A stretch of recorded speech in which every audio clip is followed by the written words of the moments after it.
A paz do Senhor, família preciosa. Glória a Deus por mais um devocional com Deus.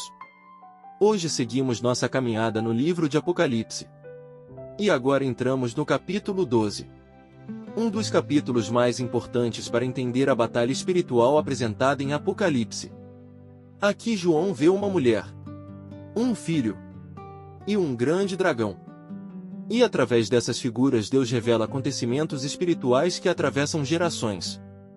Passado, presente e futuro. Apocalipse capítulo 12 versículos 7 ao 9. Vamos ler o que diz a palavra na versão NVI. Houve então uma guerra nos céus. Miguel e seus anjos lutaram contra o dragão. E o dragão e os seus anjos revidaram. Mas estes não foram suficientemente fortes. E assim perderam o seu lugar nos céus. O grande dragão foi lançado fora.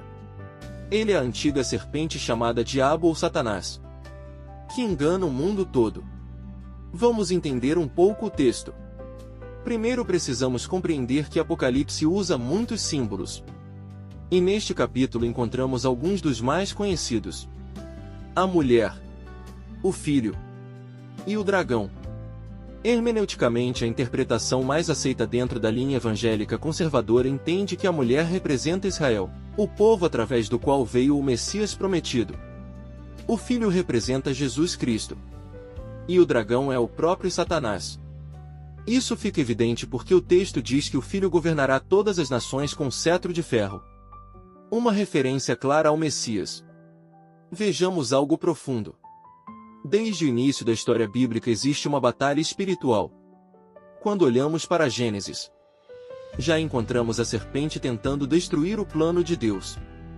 Ao longo dos séculos vemos perseguições, tentativas de impedir a chegada do Messias, ataques contra o povo de Deus, mas nenhuma dessas tentativas conseguiu impedir o propósito do Senhor.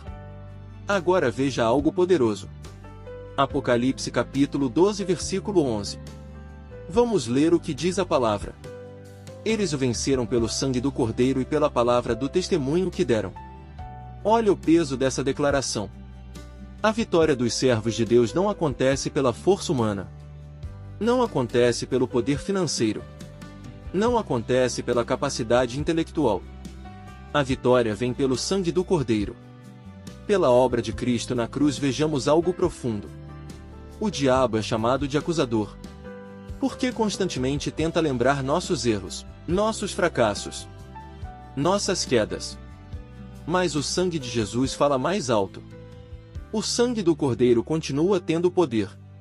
Continua trazendo perdão. Continua trazendo reconciliação. Continua trazendo vitória espiritual. Agora veja algo importante. O capítulo mostra que Satanás continua perseguindo.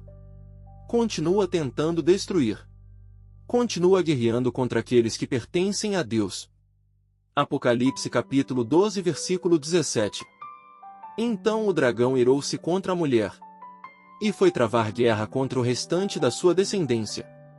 Os que obedecem aos mandamentos de Deus e se mantêm fiéis ao testemunho de Jesus. Isso nos mostra uma verdade.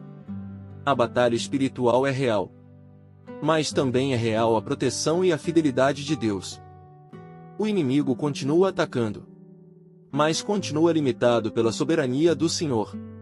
Talvez hoje você esteja enfrentando lutas espirituais, ataques, desânimo, acusações, ou situações que parecem tentar enfraquecer sua fé. Mas Deus está lembrando você de algo poderoso. A vitória já foi conquistada na cruz. O sangue do Cordeiro continua tendo poder. E eu te digo algo da parte de Deus. Nenhuma acusação do inimigo será maior que a graça de Cristo sobre sua vida. Nenhuma batalha será maior que o poder do Senhor. E eu profetizo sobre você. Toda seta de desânimo será quebrada. Toda acusação perderá força, e Deus fortalecerá sua fé para continuar avançando. Você não caminhará pela força do seu braço, mas pela força daquele que venceu a morte. Receba isso. Permaneça firme. Permaneça fiel. E continue confiando no sangue do Cordeiro. Porque quem está em Cristo já caminha em vitória espiritual. Deus te abençoe. E seguimos firmes em mais um devocional com Deus.